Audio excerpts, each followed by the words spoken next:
રાજ્યના કયા જિલ્લાઓમાં આગામી દિવસોમાં ગાજવીજ સાથે હળવાથી મધ્યમ વરસાદની આગાહી કરવામાં આવી છે? ઓગસ્ટના અંતમાં કે સપ્ટેમ્બરના પ્રારંભે આવનારી નવી વરસાદી સિસ્ટમ ગુજરાત માટે કેટલી આશાસ્પદ સાબિત થશે? અત્યાર સુધી કોરા રહેલા ગુજરાતના વિસ્તારો માટે આગામી 4 થી 5 દિવસ કેવા રહેશે? શું ઓગસ્ટનો અંત ભાગ ખેડૂતોની ચિંતા દૂર કરશે? જાણો બંગાળની ખાડીમાં સર્જાઈ રહેલી નવી સિસ્ટમ વિશે. નમસ્કાર દર્શક મિત્રો, @ગુજરાતમાં આપનું સ્વાગત છે. ચોમાસાની ઋતુ વીતી રહી છે, ત્યારે હવે ચોમાસાનો માત્ર એકાદ મહિનો કે સવા મહિના જેટલો જ સમય બાકી રહ્યો છે. પરંતુ વાસ્તવિકતા એ છે કે રાજ્યના મોટા ભાગના વિસ્તારોમાં હજુ સુધી પૂરતો વરસાદ નોંધાયો નથી. ગુજરાતના અનેક વિસ્તારોમાં હાલ સિંચાઈ અને પિયત માટેના પાણીની ભારે તંગી અનુભવાઈ રહી છે. આવા સમયે દરેકના મનમાં એક જ સવાલ છે કે વરસાદનો નવો અને મજબૂત રાઉન્ડ ક્યારે શરૂ થશે? આગામી દિવસોમાં કયા જિલ્લાઓમાં ગાજવીજ સાથે વરસાદી છાંટા કે મધ્યમ વરસાદ પડશે તેની તમામ વિગતો આજે આપણે જાણીશું. ગુજરાતમાં હાલની પરિસ્થિતિની વાત કરીએ તો આગામી 4 થી 5 દિવસ સુધી રાજ્યના વિવિધ ભાગોમાં છૂટાછવાયા વિસ્તારોમાં હળવાથી મધ્યમ વરસાદની આગાહી કરવામાં આવી છે. જો કે સર્વત્ર ભારે કે ધોધમાર વરસાદ પડે તેવી શક્યતાઓ આ દિવસો દરમિયાન ખૂબ ઓછી સેવાઈ રહી છે. હવામાન મોડલ્સના વિશ્લેષણ મુજબ ચાલુ ઓગસ્ટ મહિનાના એકદમ અંતમાં અથવા તો સપ્ટેમ્બરના પ્રારંભિક દિવસોમાં જ ગુજરાતમાં વરસાદનો નવો રાઉન્ડ સક્રિય થઈ શકે છે. મીડિયા અહેવાલમાંથી જાણવા મળેલ છે કે હવામાન નિષ્ણાંતો અનુસાર હાલમાં એક મજબૂત હવામાન સિસ્ટમ પૂર્વ ભારતના રાજ્યો જેવા કે પશ્ચિમ બંગાળ, ઝારખંડ અને ઓડિશા પર સક્રિય છે. આ સિસ્ટમ પહેલા લો પ્રેશર એરિયા તરીકે સર્જાઈ હતી, ત્યારબાદ તે ડિપ્રેશનમાં ફેરવાઈને થોડી નબળી પડી હતી અને હવે ફરીથી મજબૂત બનીને ડિપ્રેશનમાં ફેરવાઈ ચૂકી છે.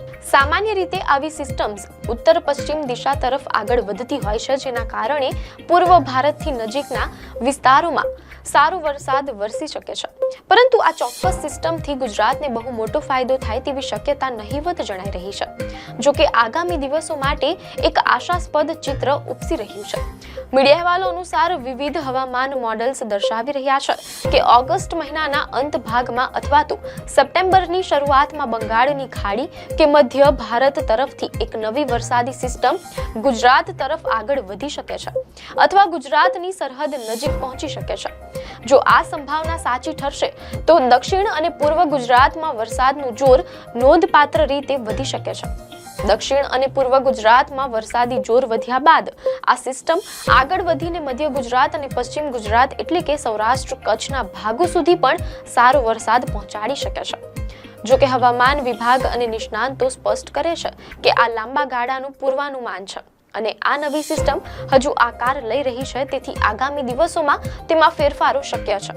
હવે નજર કરીએ છેલ્લા 24 કલાક દરમિયાન ગુજરાતમાં ક્યાં અને કેટલો વરસાદ નોંધાયો છે. ગાંધીનગર સ્થિત રાજ્ય ઇમરજન્સી ઓપરેશન સેન્ટર દ્વારા જાહેર કરવામાં આવેલા અધિકૃત આંકડા અનુસાર 16 ઓગસ્ટ થી 17 ઓગસ્ટ 2026 દરમિયાન દક્ષિણ ગુજરાતના કેટલાક તાલુકાઓમાં નોંધપાત્ર વરસાદ નોંધાયો છે.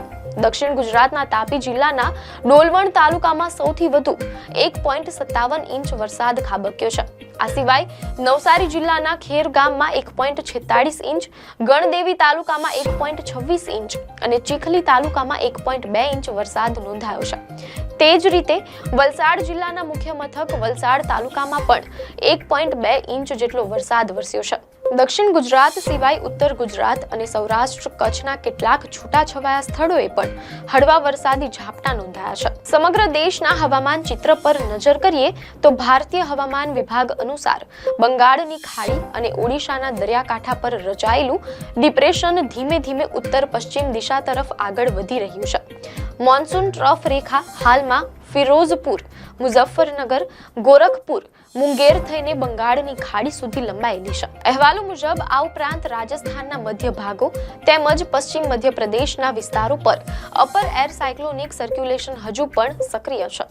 સાથોસાથ મધ્ય ભારતમાંથી પસાર થતી અક્ષાંશ 22 ડિગ્રી નોર્થ પર શિયર ઝોનની સ્થિતિ પણ બનેલી છે. આ તમામ પરિબળો ભેગા મળીને દેશના અલગ અલગ ભાગોમાં મોસમી ગતિવિધિઓને સંચાલિત કરી રહ્યા છે. મીડિયા અહેવાલમાંથી જાણવા મળેલ છે કે હવામાન વિભાગ દ્વારા આગામી દિવસો માટે જિલ્લાવાર વરસાદનું પૂર્વાનુમાન જાહેર કરવામાં આવ્યું છે. તે મુજબ 18 ઓગસ્ટ એટલે કે આજની સ્થિતિ વિશે વાત કરીએ તો ઉત્તર ગુજરાતના તમામ જિલ્લાઓ જેવા કે બનાસકાંઠા, વાવ, થરાદ, પાટણ, મહેસાણા, સાબરકાંઠા, ગાંધીનગર, અરવલ્લી, ખેડા, અમદાવાદ, આણંદ, પંચમહાલ, દાહોદ અને મહીસાગરના અમુક વિસ્તારોમાં હળવાથી મધ્યમ વરસાદની શક્યતા છે.